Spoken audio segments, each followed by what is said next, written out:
Have you ever been blindsided by a last-minute change or thrown into a brand new situation with no idea what's coming next? For many autistic people, including me, change isn't just uncomfortable. It can be downright overwhelming. But what if there was a simple, evidence-based tool that could take the stress out of new experiences, help us prepare, and boost our confidence? Well, that's where social stories come in. And they're not just for kids. Let's go. Welcome, my stars of Orion. Thank you so much for watching. I'm Orion Kelly, that autistic guy.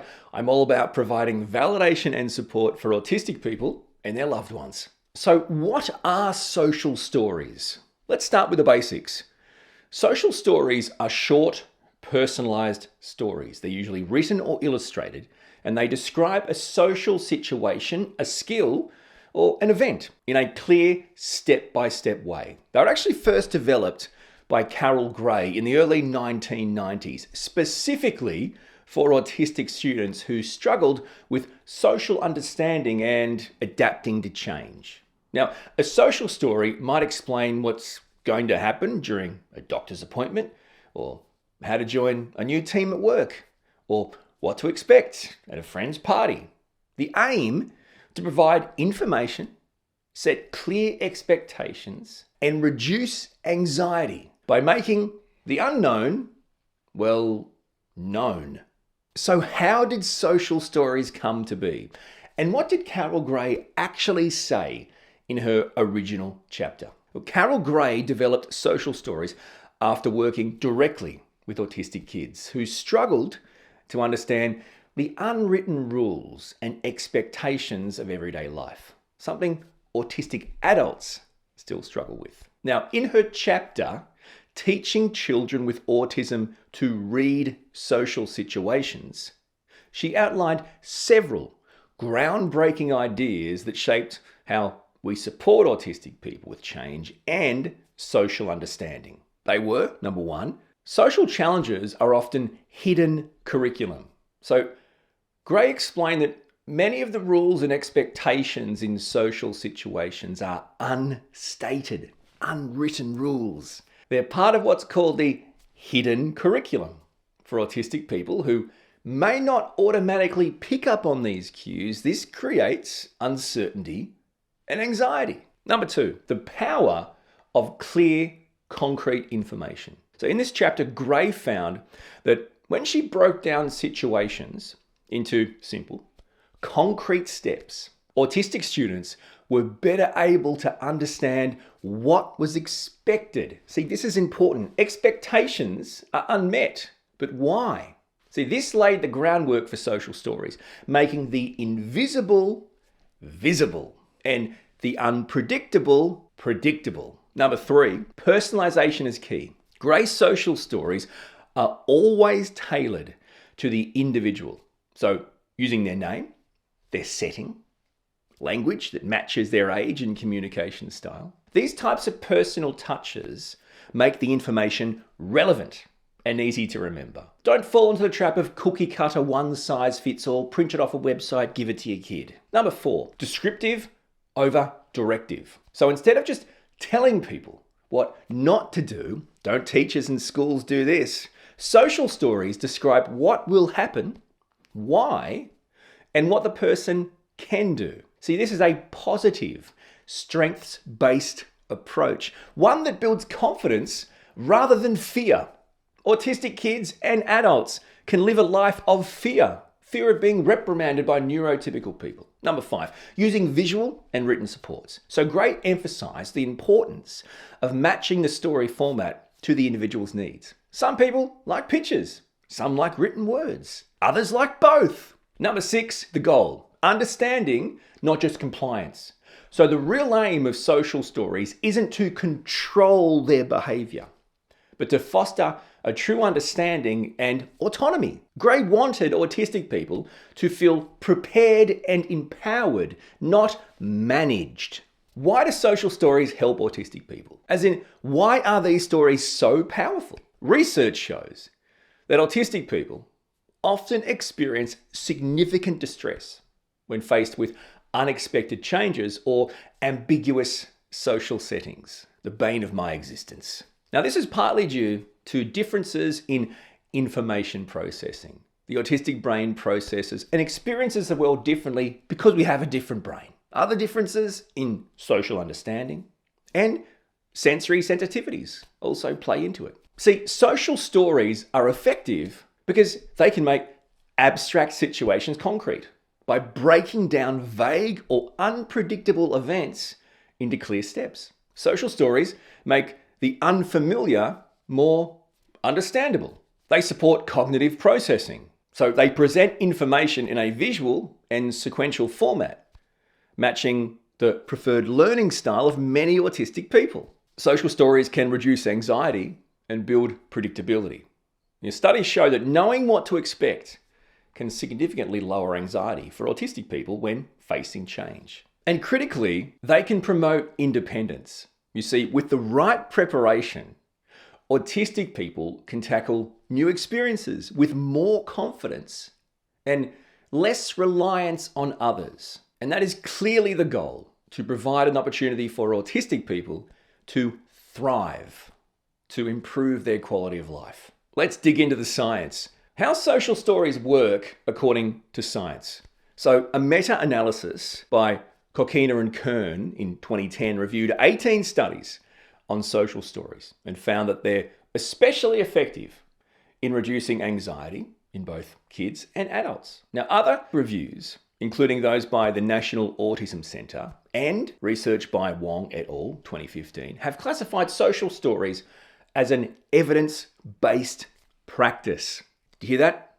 Social stories are an evidence-based practice for autistic people of all ages. And what else does the research say? So Wong et al. 2015, which is the most widely cited and comprehensive review of autism supports to date, the researchers analysed 27 evidence-based practices for supporting autistic kids, autistic teens, autistic adults. Now, social stories fall under what they call social narratives, which are short descriptions of a situation, an event, or an activity that includes specific information about what to expect and why. And here's what Wong et al. Found. Social stories, or as they say, social narratives, are evidence-based. Wong and colleagues reviewed over 29,000 articles and distilled the field down to what actually works. They found strong, consistent evidence that social narratives, including social stories, are effective at teaching new skills, preparing for change, and reducing anxiety or challenging behaviours for autistic people. Number 2, effective across ages and settings. Yeah, that's right. They are not just for little kids or school settings. Get that through your head. They work for all autistic people across a wide range of ages and in settings including at home, school, work, and the community. This means social stories are flexible tools that can support transitions and new experiences throughout life, including adulthood, which can be the most stressful time for an autistic person. Number 3, what social stories can help with, according to Wong et al. The strongest research evidence shows social stories help autistic people with so many and significant parts of their life. It helps them cope with transitions and unexpected changes. Develop social skills. Now, things like how to join conversations or personal space of others. Helps in preparing for new experiences, like starting a job, moving a house, going to an event. They reduce stress and challenging behaviours related to uncertainty or confusion. Zeroing in on the benefits in both school and the workplace. We'll talk about school first. Research reviewed by Wong et al. And the National Autism Centre in 2015 shows social stories help kids transition between activities without distress. This is a big trigger in school. Reduce anxiety and meltdowns. Again, a big issue for schools. Reduce challenging behaviours during unexpected changes. Again, another core issue for schools. A shame we're not using the things that can help them improve participation and independence. So kids are more likely to try new things or advocate for themselves, and support teachers by providing a structured, predictable way to address individual student needs. And yes, for all those parents that'd like to dob on me to my kids' school, I hope you're watching this and I hope you pass it on to them. And thanks again for your support. They make me lots of money. Seriously though, as a dad of an autistic kid in primary school, let's zoom in on primary school for a sec. We'll get to workplaces, don't worry. So this is a time when change and unpredictability are a daily reality. From new classrooms and teachers to ever-shifting playground rules, what does the research actually say? Carol Gray's foundational work first emerged from her direct experience supporting autistic kids in school. She saw that these kids often felt lost or anxious in situations where expectations weren't made explicit. So by giving students clear, step-by-step guidance like what to expect on an excursion or how to join a game, Gray's social stories reduced stress and made participation possible. Now, peer-reviewed studies and meta-analysis support this. Kokina and Kern in 2010 found that social story interventions in primary school settings consistently increased appropriate social behaviours and reduced anxiety and disruptive responses. Their meta-analysis highlighted that these benefits were most pronounced when stories were individualised and reinforced over time, not handed out once. Ali and Fredrickson in 2006 further demonstrated that when teachers use social stories as part of daily routines like classroom transitions, lining up, responding to changes in the timetable, the kids' confidence and classroom participation improved. Crozier and Tinkani in 2007 reported that social stories boosted pro-social behaviour in young autistic students. Things like sharing, waiting turns, following group instructions, all crucial for navigating the social world of primary school. And why are social stories so effective in this age group? Well, kids in primary school are still learning to interpret social cues, and autistic kids especially benefit from explicit instructions about the hidden rules. The format matches their developmental stage. So primary school kids respond well to concrete, visual, repetitive learning, which is exactly how social stories are structured. Classrooms are full of change, from fire drills, fill-in teachers. Social stories help prepare kids in advance, reduce the anxiety that can lead to meltdowns or withdrawal. Some practical examples from the research. Okay, so for a primary aged kid starting, let's say, not a new school, just a new school term. On Monday, I'll return to school. I'll see my teacher, Mrs. Smith. I'll put my bag in my locker. Sometimes the room might look different. That's okay. If I feel worried, I can talk to Mrs. Smith. I'll use my calming area. My friends will be there too. I can say hello and play with them at recess. Now let's focus on how social stories support autistic adults in the real world, including the workplace. See, workplaces can be just as unpredictable and socially complex as school. Clearly, people call them high school, but even higher stakes because this is your livelihood. Now, for autistic adults, adapting to new roles, expectations, or environments can be a major source of anxiety. But thankfully, the principles behind social stories work just as well for autistic adults navigating the world at work. It eases onboarding and role changes. Social stories can describe new tasks, workplace etiquette, or what to expect at staff meetings. It supports self-advocacy and confidence. Autistic employees report feeling less overwhelmed when they know the script for new or stressful situations. And what does the research say? Wong et al. 2015 classified these social narratives, including social stories, as evidence-based practice for autistic adults. Again, National Autism Centre found that the social narrative strategy remained effective across the lifespan of autistic people, including in the employment setting. Social stories are so effective for autistic adults at work because workplaces often rely on unwritten rules, on shifting expectations. And like Carol Gray's original hidden curriculum, this is a huge barrier for autistic adults in the workplace. Social stories break down the complex tasks and social situations into clear, concrete steps, allowing autistic employees to prepare in advance, this is big, and reduce the stress of the unknown. And the stories can be personalized to real work situations, giving presentations, requesting reasonable adjustments. Imagine if you had that when you got a new job, or dealing with unexpected changes in routine. And providing these visual or written formats allows the employees to actually revisit the information as often as they need. It supports their independence. A practical example from the research for autistic adults preparing for, say, their first team meeting. On Tuesday, I will attend my first team meeting in the conference room. I will bring my notepad and pen. The meeting will start at 10 and last about 30 minutes. People may share updates or discuss new projects. It's okay if I don't have something to say every time. But if I need clarification, I can write down my questions and ask my boss after the meeting. The workplace benefits with peer-reviewed studies and meta-analysis confirm social stories reduce new job anxiety, support smoother transitions for autistic employees. They clarify expectations around job duties, social interactions, company culture. They foster independence, enabling autistic employees to navigate changes, seek support when needed, and participate more fully. They encourage inclusivity. When employers and colleagues are open to using social stories or social narratives, it helps build a more supportive and accessible workplace for all. And some general tips for employers out there for maximizing the impact of social stories. Involve the employee. Ask the autistic staff member if they even want a social story for upcoming changes.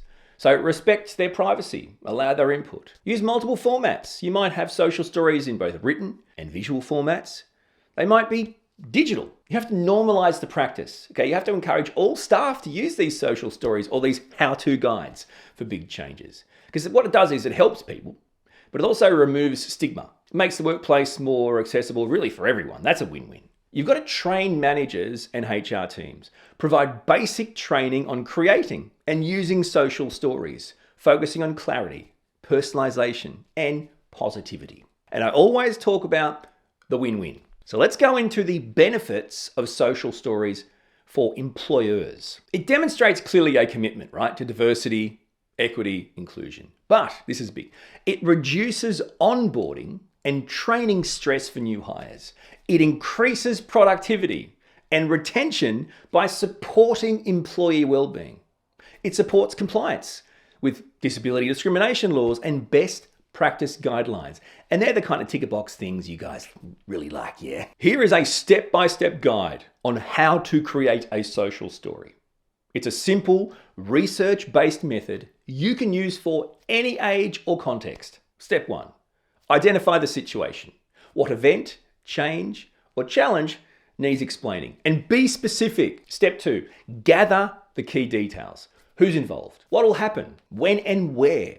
How long does it take? What are the social expectations or hidden rules? Step 3, write in the first person and present tense. I will or I can. Keep sentences short, clear, concrete. Step 4, describe both facts and feelings. So sometimes I feel nervous when I try new things. That is okay. Step 5, include coping strategies and supports. If I feel overwhelmed, I can ask for a break or take some quiet time. Step 6, use visuals when they're helpful. So photos, drawings, even symbols can boost understanding. Read it and review it. Share the story ahead of time. Read it together as often as needed. Step 8, personalize and update. You have to adapt the story as situations change or as the person gains new skills. Now let's quickly tackle a couple of the biggest myths. See, even good ideas pick up a few misconceptions along the way.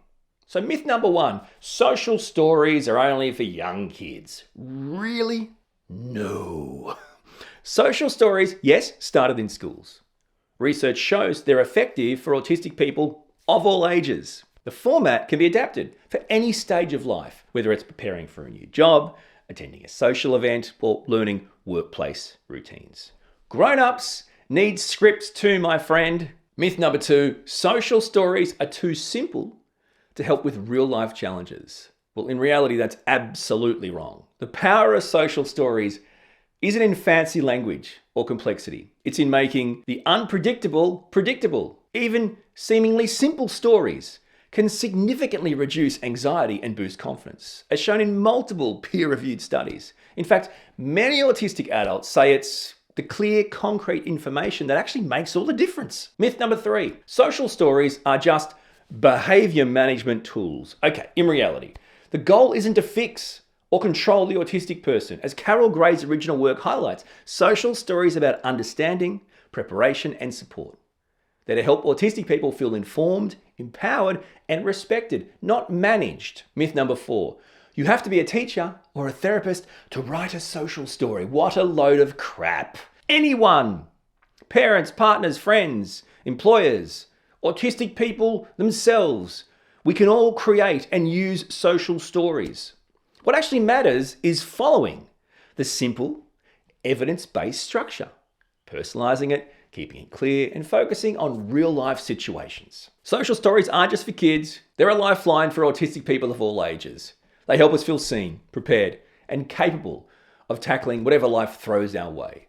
And to learn even more ways to combat the dysregulating neurotypical world, check out my playlist, Autism and Dysregulation.